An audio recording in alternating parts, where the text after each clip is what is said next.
ప్రపంచంలో ఎక్కడైనా చూడండి, తల్లి ఎట్టిదో బిడ్డ అట్టిదే. అమ్మా, భర్త ప్రభావం పిల్లల మీద ఎంత ఉంటుందో అది తర్వాత, కానీ చుట్టూతా ఉండే బంధువుల ప్రభావం పిల్లల మీద ఎంత ఉంటుందో అది తర్వాత, కానీ తల్లిగా నీ ప్రభావం పిల్లల మీద చాలా పనిచేయటం ప్రారంభిస్తుంది.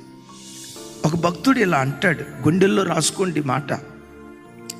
తల్లి ముద్రలు బిడ్డల శరీరం మీద కంటికి కనబడవు, కానీ ఆ తల్లి ముద్రలు ప్రవర్తనలో, మాట తీరులో, నడవడికలో పిల్లల జీవితాల్లో తల్లి ముద్రలు ఇట్టే కనపడతాయి అంటాడు.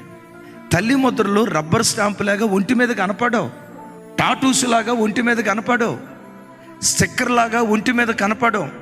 తల్లి ముద్రలు ఒంటి మీద కనపడవు, కానీ పిల్లల మాటలో తల్లి ముద్రలు కనపడతాయి, పిల్లల నడవడికలో తల్లి ముద్రలు కనపడతాయి, పిల్లల ప్రవర్తనలో తల్లి ముద్రలు కనపడతాయి.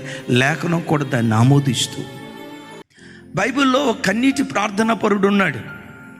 ఆయన గూర్చి లేఖనం అంటుంది, ఆ ఒక్క వ్యక్తి ప్రార్థన చేస్తే ఆ ఒక్క వ్యక్తి ప్రార్థన దేశానికి కవచంగా మారిపోయిందట.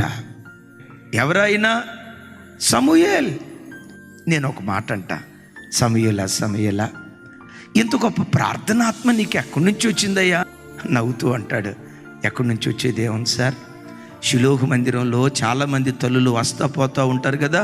షిలోహు మందిరంలో ఉన్న తల్లులందరిలో అత్యంత కన్నీటి ప్రార్థన పరురాలు నన్ను కన్న తల్లే సార్. నా కన్న తల్లి మీద నిలిచిన ప్రార్థనాత్మ నా తల మీద కుమ్మరించబడింది సార్. నా తల్లి రోధించే తల్లి, నా తల్లి అంగలార్చే తల్లి. మందిరానికి వస్తే పోసుకోలు మాటలు మాట్లాడదు, వ్యర్థమైన సంభాషణలో కూర్చోదు, వాళ్ళను కూర్చి వీళ్ళను కూర్చి మాట్లాడి అనవసరమైన చెత్త నా తల్లి పోగోసుకోదు. మందిరంలో అడుగుపెట్టిందంటే నా తల్లికి ఒకటే తెలుసు, కన్నీళ్లతో దేవుని పాదాలు తడపటం ఒక్కటి నా తల్లికి తెలుసు. నేనే మా తల్లి దగ్గర సుదీర్ఘంగా 20-30 సంవత్సరాలు బ్రతకలేదు sir, just span of 5 years. నా తల్లి ముద్రలు నా శరీరం మీద లేవు, కానీ నా తల్లి ప్రార్థన ముద్ర నా ప్రవర్తనలో కనపడుతుంది సార్. నా ఇన్స్పిరేషన్ ఎవరైనా ఉన్నారంటే నా తల్లే.